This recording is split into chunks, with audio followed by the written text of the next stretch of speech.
श्री रामचंद्र जी के पवित्र और दुखहारी चरणों का स्पर्श होते ही तपोमूर्ति अहिल्या सचमुच उस पत्थर में से अपने वास्तविक स्वरूप में प्रकट हो गई। भक्तों को सुख देने वाले श्री रामचंद्र जी को देखते ही उनके सामने हाथ जोड़कर खड़ी हो गई। अत्यंत प्रेम से अधीर हो रोमांचित होने लगी। मुख से बोल नहीं आता था, तब अत्यंत बड़भागिनी अहिल्या ने प्रभु के चरणों में अपना मस्तक झुकाकर दोनों नेत्रों से अश्रुधारा के भाव में भगवान को प्रणाम किया।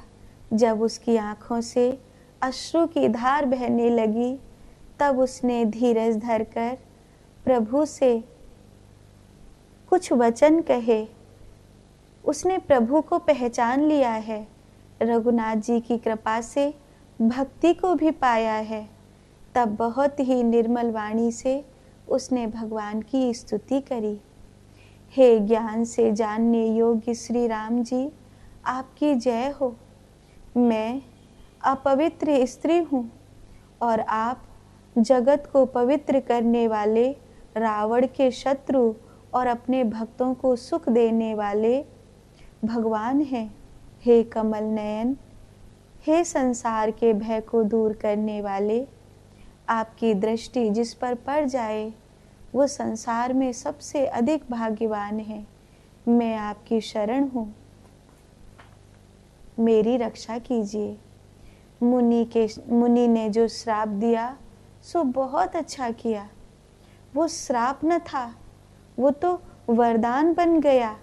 मैंने उसे उनकी बड़ी कृपा समझी है, क्योंकि संसार से छुड़ाने वाले श्री हरि को नेत्र भर मैंने देख लिया।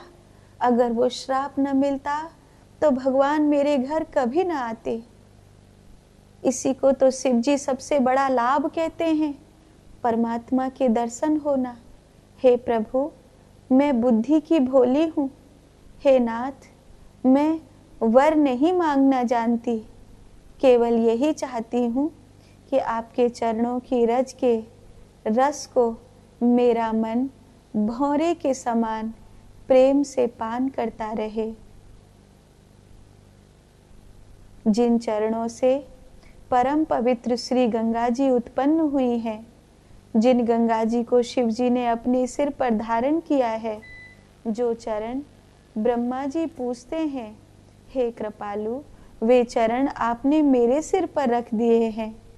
इस भांति कौन भाग्यवान होगा? अहिल्या ने स्तुति करके कहा, मैं गौतम पत्नी अहिल्या बारंबार हे प्रभु आपके चरणों में गिरकर प्रणाम करती हूँ।